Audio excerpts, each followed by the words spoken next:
So what we were going to do, and we're going to continue to do today, is divert from the normal kind of teaching stream we were doing on the names of God, which I really enjoyed, and we're going to continue doing that next week.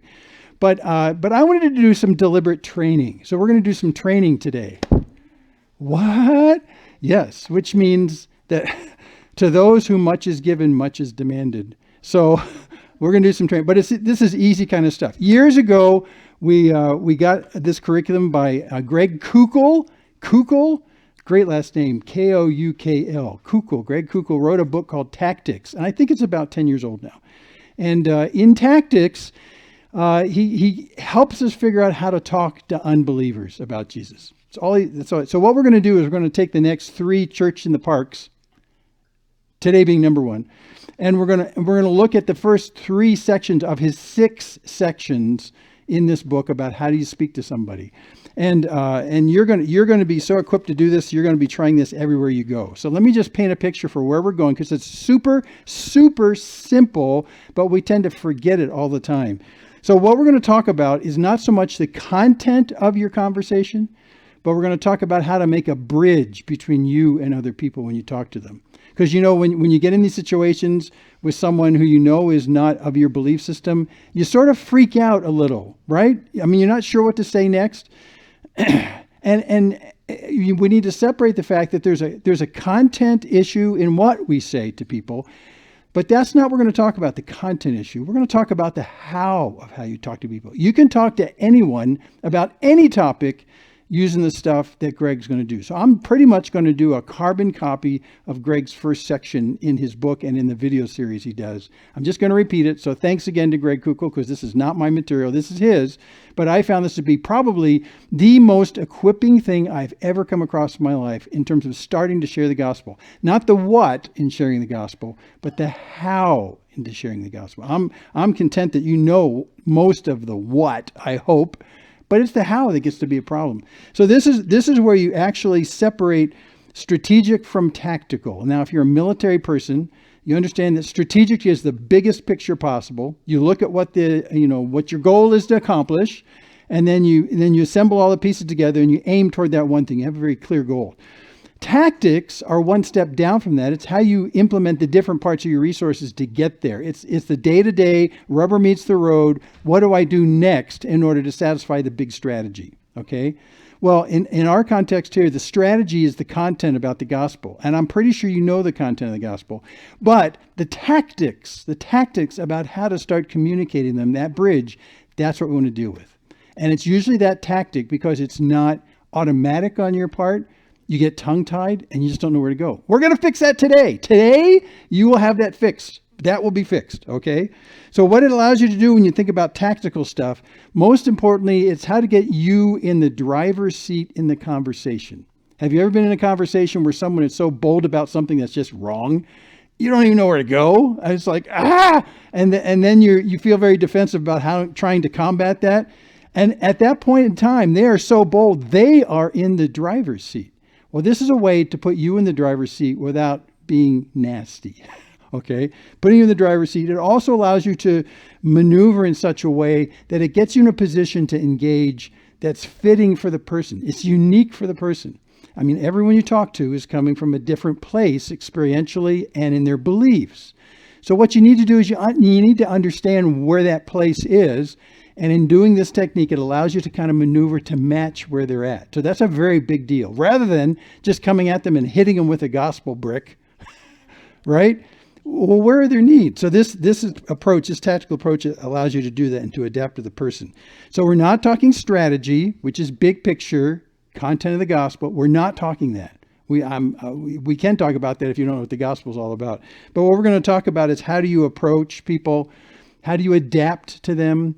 How do you relate to them in an initial contact? These are not friends, but you can still use this with friends as well. Now, and before we get to it, let me just say this. This can be dangerous. You can use this technique to be abusive to people. And if I see you doing that, I'll slap you across the wrist. You can be nasty about this. But this is what we're going to talk about is not tricks to conversation. It's not that. It's not coming up with slick ruses about how to corral people in the conversation. It's not about that, because when people use that on you, you're annoyed, right? And you can tell when it's happening. It's not that. It's not clever tricks that belittle people, because you can use this approach to belittle people quickly, to make them feel small. That's not what we're trying to do. We're just trying to figure out how to, on an initial contact, how to get footing, which soldiers will always tell you. If you're a soldier in the field, your footing is everything, because once you fall on the ground, you're going to be a victim. So footing is everything in warfare. So how to get your footing in a conversation, and how to be able to maneuver, to adapt to people, and then not only just follow them, but maneuver with them and guide them in a certain direction without being belittling. Okay? So that's what we're trying to do. So let me test. We're going to start with a test at the beginning, pop quiz at the beginning, and then we'll do a pop quiz at the end, and we'll see if I was successful equipping you to deal with this. So here's 3 scenarios, okay? 3 scenarios. Now, these scenarios I'm going to give to you are scenarios that you may have come across at one time in your life, or you will pretty soon, scenarios. And let me just describe the first one to you. And so the first one, let's say you go to someone's house, say for Thanksgiving. You go to someone's house for Thanksgiving. Everyone's around, there's family, there's friends and all that kind of stuff.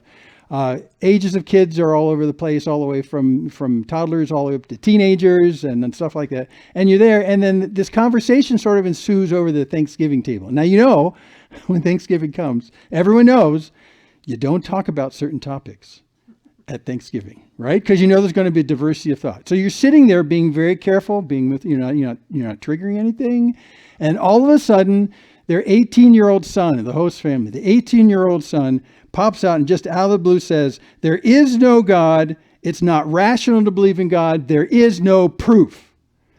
And everyone is stunned. Now, you've got 10 seconds to say something that will continue that conversation in a good place. Here we go. 10, 9, 8, 7, 6, 5. You're wrong. 5. What?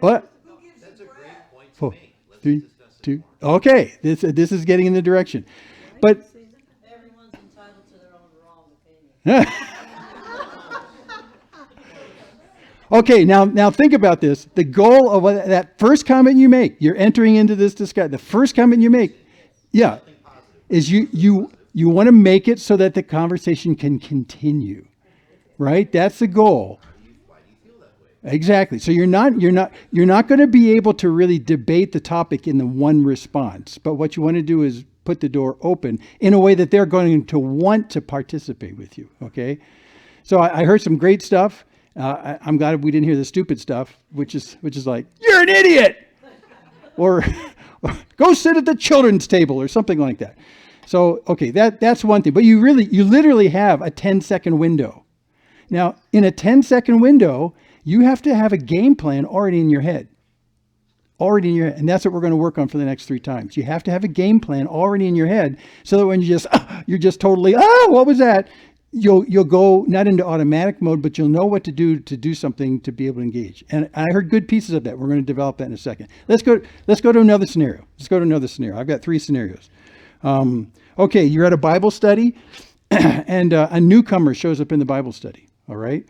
And the newcomer is enjoying the time, good fellowship. We're looking at the word together. And all of a sudden the newcomer says, well, who are we to say that Christianity is better? I mean, Jesus said to love one another. So why is this the only way? You got 10 seconds to engage them so that you can continue the conversation. 9, 8, 7, 6, 5, 4, 3, 2. Okay, we're done. Most people, if you're in a Bible study and someone says that, you know the shock factor? You feeling the shock factor? See, that's the problem. The shock factor just kind of, oh, wait, hold on. You have to have a game plan already set in your head. That's the tactic we're going to talk about. There is a tactic to be able to do that. You're not going to know exactly what to say, but you'll know how to say it so that you can continue the conversation and you can engage them in a good way. Okay, with a third scenario, and we'll try this. A coworker sees you reading your Bible during your lunch break or something like that. Or in some context, someone sees you reading a Bible and then they come up to you and they say, well, It's interesting. The Bible is interesting, but it's only written by men, right? Men can make mistakes. So in 10 seconds, you say, Okay. So these are the situations that are pretty familiar to us, that you have an emotional, what do you want to call it? Freeze. You need to have a game plan before you go into it. And so that's what we're going to look at. And at the end this morning, I give you the 3 scenarios again, and we'll see if you've got it. Okay? That's what we're going to do. So here's how Kukul starts, and I just love this. Many times when you talk to someone about the gospel, you think that you sort of have to land the plane. You got to finish the thing. You got to close the deal. You have to get to the point where you present the gospel, and they go, "Oh, I've never heard that again. Oh, what do I need to do?" And it's all done. You're done, right? In one time. Many times we feel like that's what we're supposed to do, and if we're not doing that, we're failing. Well, I talked to a neighbor last week, and they had some opinions that were kind of goofy. Well, did they believe in Jesus though? Well, no, we got sidetracked. And okay, the idea is that in this particular case, what we're talking about is a much more modest goal than landing the gospel plane in their lives in the first meeting. Think of a more modest goal of doing that. And the place that I love that he goes to is in John 4. Now, John 4, you know about the woman in the well, right? We talked about the Samaritan woman this morning. It's all of chapter 4 of John. It's just a great conversation she has with him. But what we miss is at the end of that, the apostles were originally sent off someplace else to go buy some burgers, go buy some food. They didn't have any food. Here they are in Samaria. So they're all sent away, and Jesus is left alone at the well, and he's asking this woman who's getting water in the middle of the day, "Get me some water." They have this conversation. Anyway, when the apostles come back, Jesus says something to them that kind of blows their mind. When they come back, they said, the disciples were urging him, "Rabbi, eat," because they brought food. And he said to them, "Well, I have food to eat that you don't know about." So the disciples said to one another, "Well, has anyone brought him something to eat? Has someone else brought him something to eat? I mean, what are we missing? We just went over there and bought a bag of burgers, and now you're saying you've had lunch." Right? That's what they're saying. And then Jesus goes into a metaphorical direction about eating, and he says this. He says, "Look, my food is to do the will of him who sent me and to accomplish his work. That's my food. That's what feeds me. So do you not say, 'There are yet 4 months and then come the harvest'?" We're still on food, but we're moving into spiritual domain. "Don't you say there's 4 months and then the harvest? Look, I tell you, lift up your eyes and see that the fields are white for harvest." We're not talking about food anymore, are we? But we're talking about something that ripens in a season. That's what he's getting to. So he says, look, already the one who reaps is receiving wages and gathering fruit for eternal life, so that the sower and the reaper may rejoice together. So we know that in agriculture, there's sowers and there's reapers. Not everyone is a reaper, is what Jesus is saying. Not everyone's a reaper. But he says, for here the saying holds true, one sows, another reaps. I sent you to reap that for which you did not labor. Others have labored, and you have now entered into their labor. So what he's trying to say to them is that there's a harvest that can happen right now, but there's a very valid role for all of us in terms of being sowers. Okay, so that the more moderate goal isn't to reap a harvest in a first conversation with someone, but to sow toward the harvest.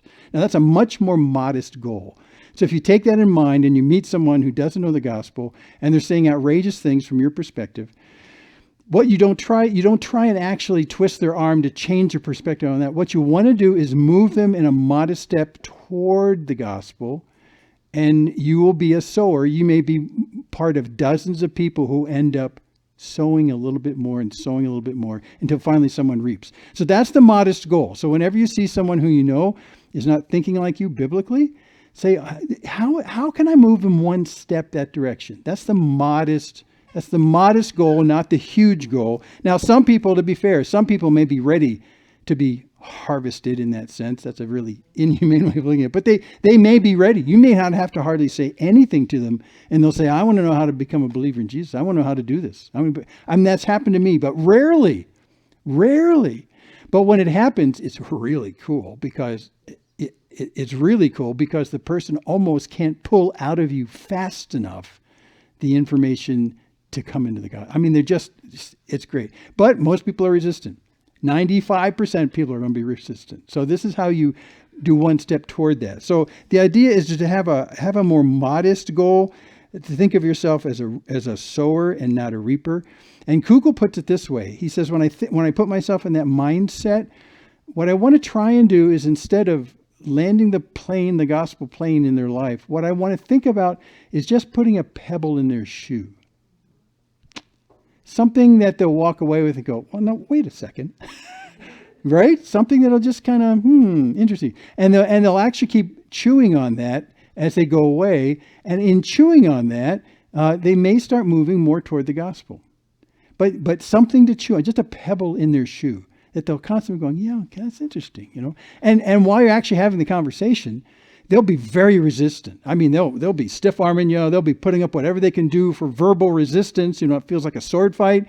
They'll be putting that stuff up. But if you put the right pebble in their shoe, they'll go away going, okay, I think I won that battle, but there's something that's bothering me. Huh?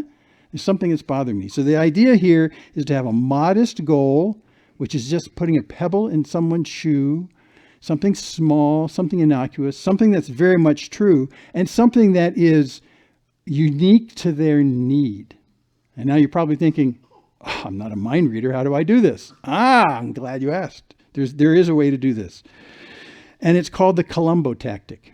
So what we're going to do for the next 3 times is talk about the Columbo tactic. Now, Columbo, who here has ever seen Columbo? Okay, wait, close. I don't want to embarrass people who never have. It was an old show, but it was just he was a police detective lieutenant, and Columbo had this really ratty looking trench coat that he'd wear wherever he went, even in the summertime in California. And he'd be wearing this really, really dingy looking, raincoat kind of thing. And then he always had a cigar in his hand, right? And he's always playing with that cigar. And when he would come in to investigate like a murder or something like that, and he's questioning people, you need to be able to be disarming. And so he kind of played the role of being a bungler. And the ratty coat, it contributed to the bungler stuff.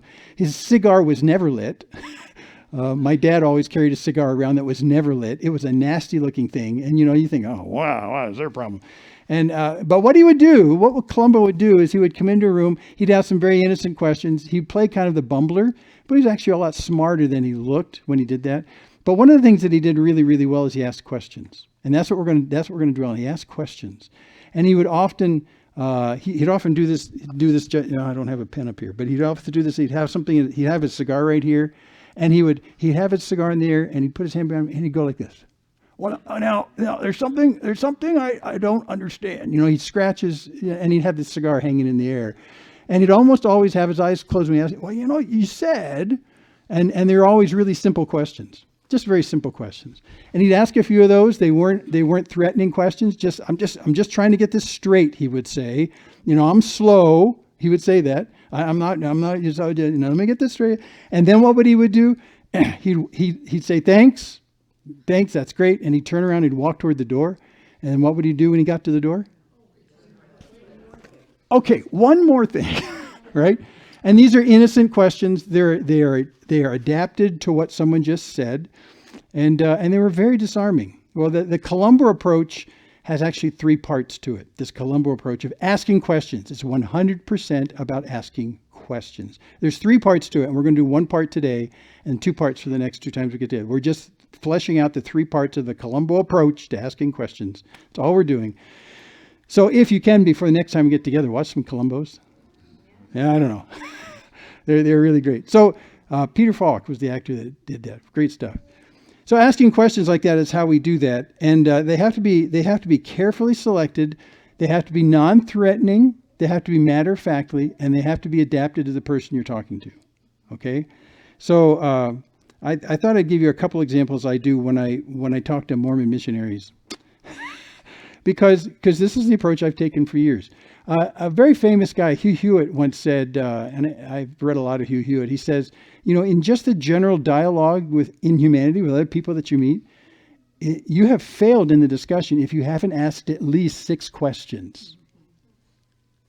And, normally when we get together with people, we're not that curious about the other people. Sometimes we are, it depends, but we adapt to who they are. And so we need to ask questions. He says, if you've left and you haven't asked at least 6 questions of somebody, then you're not really listening to them. And that's his cue that you're not listening. So the whole key here is to listen. Columbo listened, and then he asked questions that were relative to that. He let them take the lead in terms of what he wanted to talk about. But then through his questions, he would lead them in a certain direction that he's interested in, right? So that's what we're talking about here. So let me tell you a couple that I would do with missionaries. And by the way, if you get his book, and it's called Tactics, 10 years old, he goes through other examples that are really, really good. They're very, very good. But some with missionaries. And I actually have a list of about a dozen thought-provoking questions that are they're not even remotely doctrinal. And so in our discussions, when we get to a certain place in the discussions, I think, I'm going to ask them questions in this direction. I want them to think about this. I want to put a pebble in their shoes. And in so doing, I want them to become investigators. And I'll usually say, well, go ask your mission president. He may know the answer. I don't know. I'm just asking obvious questions. So here's a couple of them that when we get in that territory, I know we ask. For instance, we'll focus on Joseph Smith. We talk about Joseph Smith a lot. And I'll say, so what did Smith, what did he do? What did he accomplish? I mean, what was he all about? What is it that impresses you about Joseph Smith? And in the conversations, many things will come up. And one thing that'll come up is they'll say, for instance, well, he fixed the Bible. He fixed the Bible. Bible's full of problems. And so he did that. And I'll say, wow, like he fixed it? Like he took all the mistranslations? Oh yeah. Because he's from God. He's connected to God. So he fixed those mistranslations. Oh, okay. So those mistranslations were things that men had accidentally done or on purpose done over the ages. Oh yeah. Yeah, that's what it's all about. I go, oh, okay. So can I have a copy of his fixed Bible? Now, wouldn't that be an obvious question you'd ask? If you rely on the Bible and then someone tells you, I've got a fixed version. So I ask, can I have one of his translations? And they'll go, well, no. What they'll say is, we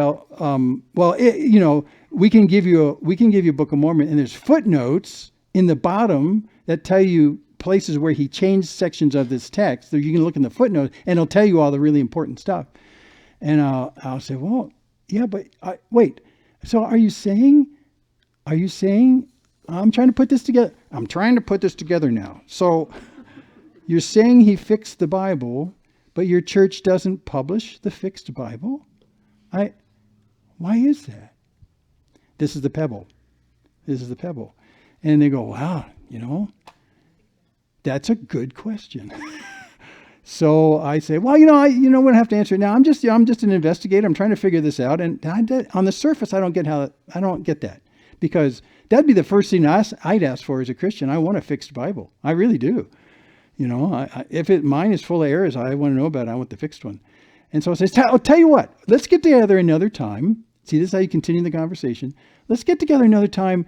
Maybe, I know, if you guys don't know, I bet you your mission president knows. So, go back. This is usually an adult that's on the mission field for like 2 years. So go back and ask your mission president. See, I'm sure they know, because, there's probably a really good answer to this. But I'm just saying, I'm an investigator. That just makes sense. So you see, I didn't talk about any doctrinal stuff.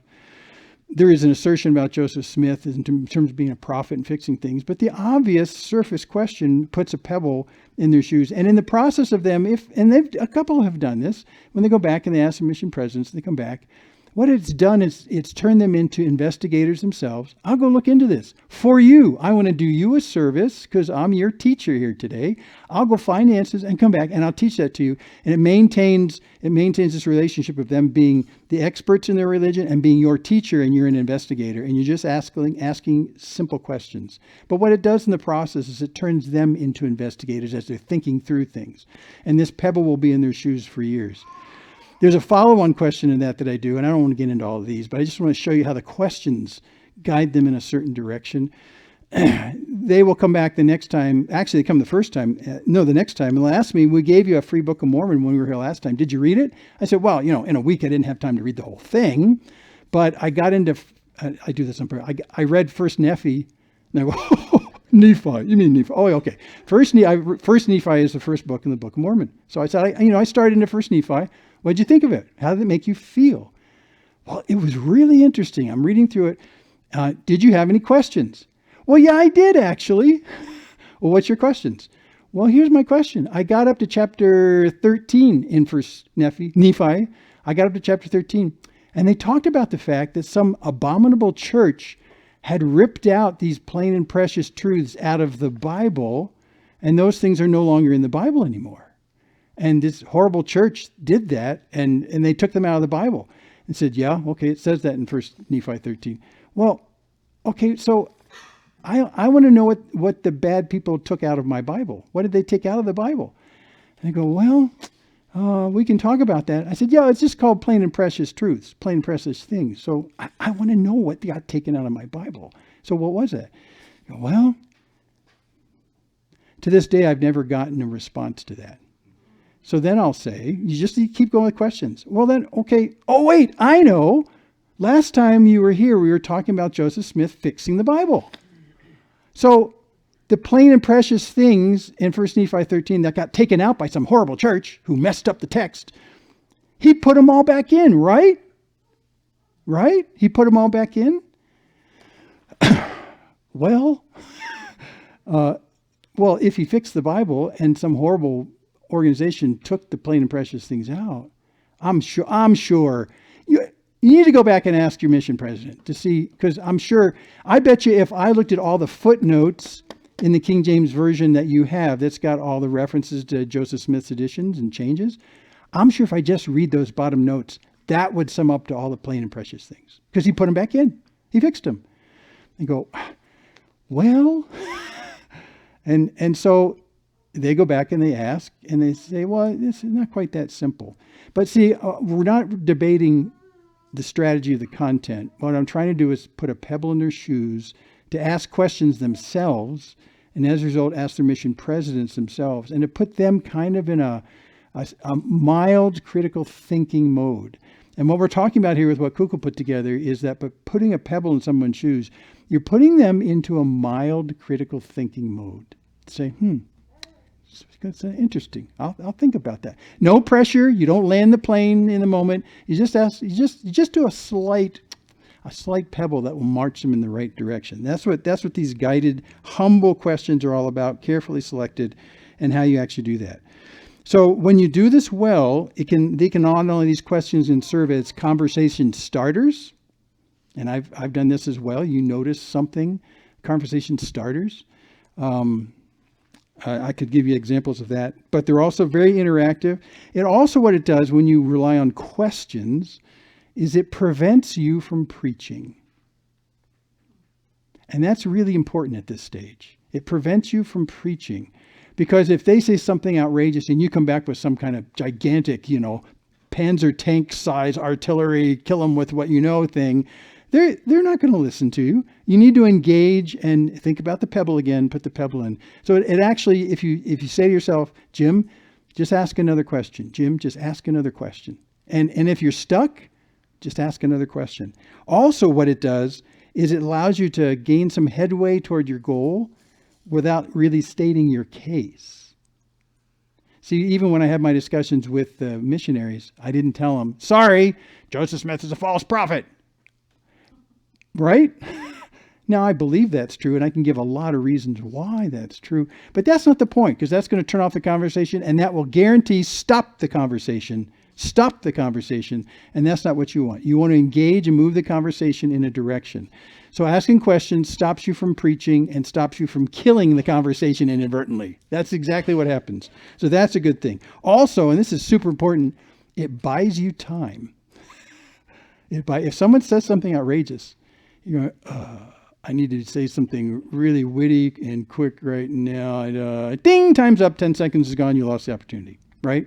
So it allows you to buy some time as you're just asking questions. And some of the first questions, when you get stunned by people saying outrageous things, some of those first questions may not be the best questions. But as they're struggling to respond to what you asked, it gives you some time to get your game plan together a little bit more and say, I think, okay, my next question I think has got to go in this direction. So it buys you time. This is very practical. And this has worked for me many, many times.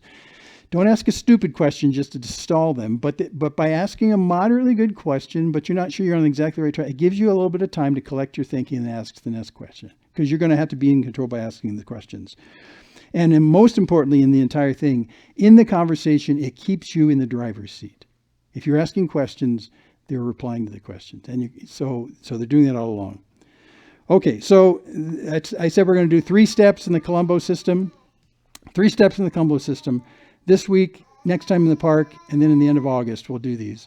So here it is. So this one is all about gathering info. The questions you ask are completely to gather information.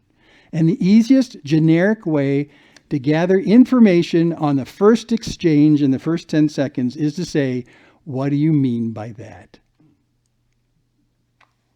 Right as a cheat note on the inside of your arm. What do you mean by that? God can't be real. He's a hoax. Well, what do you mean by that?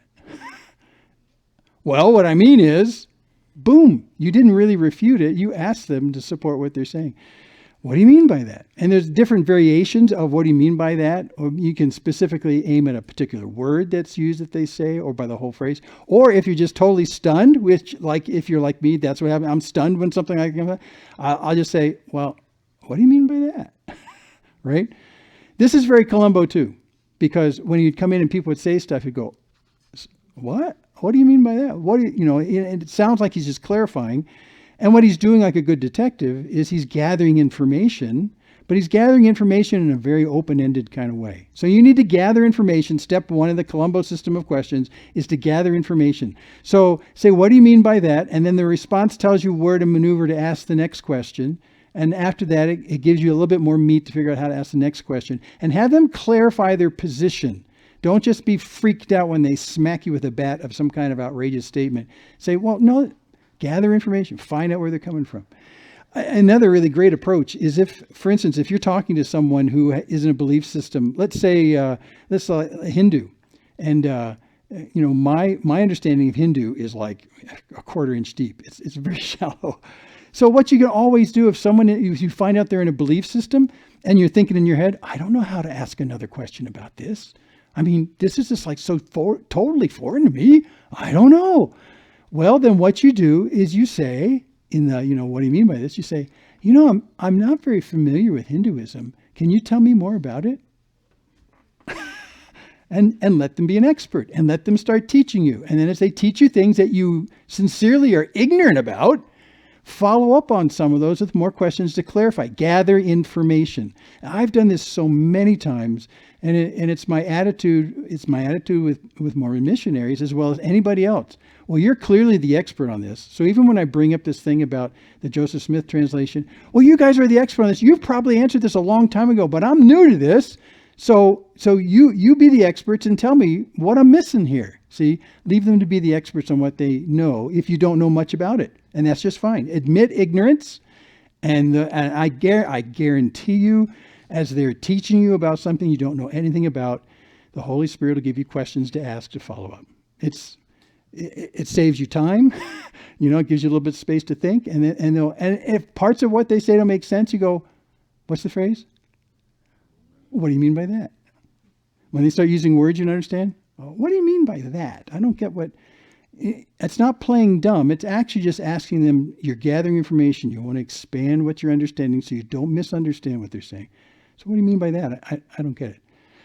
So it's really the best way to go about doing this is to stay with questions. Hugh Hewitt says, ask at least 6 questions or you've failed in your conversation with people. Start thinking question style. And when they start giving you responses to those questions that you can actually interact with, and it represents what they're thinking, it's accurate, well, ask the Spirit to give you more questions to kind of guide in a particular direction about what they're thinking so you can understand what they're thinking. And your questions, sooner or later, you'll get to a point where you'll say, I think it's time to drop a pebble. I think I know a pebble I can drop here. And you drop that pebble. And when they're troubled by that pebble, don't press it.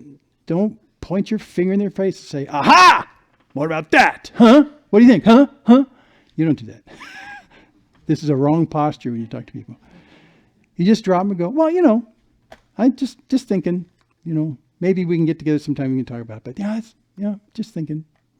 So it makes you an investigator. It also makes you non-threatening if you don't do this kind of stuff all the time. The other thing that's really important, and I do it especially in LDS conversations with missionaries, they're appointed and trained to be your teachers. So let them be your teachers. Well, what? Well, let them be their teachers and let you be the investigator. And there's kind of a thing going on here. They're teachers, you're an investigator, you know less, they know more. Go ahead and just reinforce that. That's okay. And ask them, well, you guys have been doing this longer than I have. I'm just getting exposed to Mormonism. You're the experts in my house right now. Tell me about this. I don't know about that. I'm confused about this. What's going on without that? So think about questions you can do with anybody, but leave them in the position of being on top and you below. That's why a questioner is always below. Now, if you flip that and you come in and you start pounding them down on them with your content, what's their response going to be? Well, defensive, dismissive, abused, emotional. And 9 times out of 10, all they can think about is how to get out of the room with you. Right? That's bad. Let them be the expert. Ask questions. Have your questions go in a general direction toward the gospel, but you're not going to land the gospel plane. You're going to put a pebble in their shoe. Listen to the Spirit. The Spirit will give you understanding. And if you don't know what to say next, ask another question. Just keep asking questions. And the best safe question, generally speaking, is, what do you mean by that? What do you mean by that? In the book, he does a great job about running into a clerk at a store, I think that's how it goes. And she's wearing a pentagram necklace right here, 5-pointed star, which is highly connected in most of the world with cultic kind of stuff. And so when he saw that in this casual conversation where there's people in line behind him, I forget what the whole thing was, but this is a retail situation. And while they're just small talking, he says, "Oh, what's that?" And she said, "Well, it's pentagram." So does that mean something? Yeah. Does it mean something like spiritual or what? What does that mean to you? And then she talked about what it means to her. And then as she's talking about that, he finds out that she actually is a Wiccan. She's a follower of witchcraft. And she's just saying this while all these people are piling up behind him, and he's just noticing things and asking questions, and he's not being threatening. And when she would come back, he'd go, "Oh, it's interesting." He actually said, I think in the conversation, "I've never actually met someone who's a real witch. Is that a bad thing to say?" She goes, "Nah," and she laughs, So you can notice things about people, asking questions, being inquisitive about what people, they're sending you signals all the time. And you can just roll with those. And pray, "God, give me a pebble to put in their shoes right now, because there's a lot of people lining up behind me," he said, who are trying to get something done, and I don't want to abuse their time. But God, what can I say? And so he talks about the entire thing about the particular instance. It's a beautiful example about just noticing people and asking questions. You can ask questions about things that are written on people's T-shirts. You can ask things about their jewelry. You can ask about tons of things. And you can follow up on that and then listen to their answers. And just be inquisitive. Now, it's really important when I talk about this. You can use this technique to railroad people. And I talked about that before. You can really belittle people by doing this. So that you ask these questions until they get down to some outlandish answer. And you say, "That's the stupidest thing I've ever heard. You really believe that? How can you believe it?" Stop that. Put that person away. No, be inquisitive, because after all, the reason you're engaging with people is because God so loved the world that he gave his son, right? And this person is part of that world, is part of those people. So your questions, although they have a tactic to them, you want to move in a certain direction, that you don't want them to be purposeless, but you're doing this because out of love for them, you want them to know who Jesus is. You want them to understand this incredible love of God that has spoken into the universe to mankind, his creation, and that they're stiff-arming, and that you want them to understand that. So if you're belittling, if you're putting them down, if you're doing this, if you're doing all those things, that's not loving. So you have to balance this whole tactic. The tactic is ask questions, ask questions. Ask loving questions. Don't ask belittling questions. Ask questions out of just loving curiosity. "Hey, I don't know anything about that. Can you tell me something about that? I don't know anything about that." Loving curiosity. You have to love the person, or else this entire technique will turn into belittling. So don't do that. So Paul actually wrote, when he wrote the Colossian church, he said in Colossians 4, walk in wisdom toward outsiders. Walk in wisdom toward outsiders, making the best use of your time.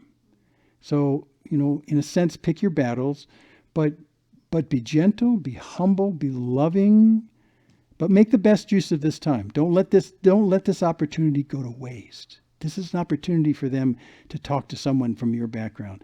I've often said, we did a video series called Missionary 911, and in a lot of this, and a lot of the push in this video series is to convince Christians that this may be, when you have a missionary in your house, may be the first time they've ever met an evangelical Bible believing Christian in their lives. And yet the majority of evangelicals will say, don't need what you got. I already got what I want. Thanks. Slam, and you shut the door. What a great opportunity. Make the best use of your time, Paul says. Make the best use of your time. And then he gives us the tips that you need to remember when you're even doing this technique, on this Columbo technique. This is Colossians 4:6. Let your speech always be gracious, seasoned with salt. That is, it tastes good. It's not full of arsenic. It's seasoned with salt. So that you may know how you ought to answer each person. And he doesn't say so that you may know what to answer each person. He says so that you may know how to answer each person. So his emphasis here is on how you carry yourself in these discussions. And the best way to do this is with a pre-thought tactic. And that pre-thought tactic is ask questions. And if you don't know what question to ask, you say, what do you mean by that? And that's it. Okay, we're going back to the 3 scenarios. You ready? So the first scenario, we're at Thanksgiving dinner. This 18-year-old stands up and says, there is no God. It's not rational to believe in God. There is no proof. And you got 10 seconds and you say, yeah, you can just do that. What do you mean by that? Or you can pick out pieces of that, right? They'll say it's not rational. What do you mean it's not rational? Just say, what do you mean by that? This is great stuff. And they got to figure out how to do that. And many times, if the emotional temperature is too high, you only do one question. You can gauge that. When people are being threatened. So that's what do you mean by that? And then now they can say it in front of the family and friends and the turkey. Right? Okay, the second scenario. The newcomer at the Bible study says, who are we to say that Christianity is better? Jesus says just to love everybody. And your response is, you can really just do that. I'm not kidding. This works every time, right? What do you mean? What do you mean Christianity is not better? I mean, what are you saying? What Jesus said to love everybody? What do you mean by that? I mean, how's that? You can tailor the question, but what you're doing is you're doing a version of what do you mean by that. It's easy to do because then in less than 10 seconds, it's like a ping pong game. You want, and it's in their court. Go with it, and then listen carefully and see where they're going. And then you can be more loving in your response to them. Okay, in the third scenario, a coworker or someone sees you reading the Bible. Yeah, it's interesting. The Bible's interesting, but it's written by men after all. Men make mistakes. And you say, just keep doing it. Yeah, what do you mean by that? Make mistakes. What do you mean? What? Yeah. And you can continue the conversation because they're going to want to support what they said. So just ask more open questions like that and you'll get there. You need to make the best use of your time, and the best use of your time with people that are outside, Paul calls them outsiders, is to have a pre-thought tactic for your first response. And the pre-thought tactic is, come on, ask an open question like, what do you mean by that? That's all you got to remember. This is easy. This is really easy. And when you try it with people and you do it in a loving, humble, truly curious kind of way, people will start unfolding before you, a whole spectrum of beliefs that they wouldn't have if you just slammed them with, well, you don't believe in the Bible, so you don't know anything. Yeah, I know. Content will come later. But at the beginning, just be inquisitive, ask questions. And that works like every single time so that you may know how you ought to answer each person. Have a tactic. And next time, what we're going to do part 2 on the Columbo. There's 3 parts to the Columbo tactic. And the part 2 is fascinating. And you're already hearing it partially in how you're asking this question when you say, what do you mean by that? And they have to come back with something. And it's called shifting the burden of proof. Have them have the burden of proof what's being said. So we'll look at that next time because it goes hand in hand with these questions. So when you come across someone and you freeze up, so what do you mean by that? It really is that simple. And pray that God gives you insight on the spot.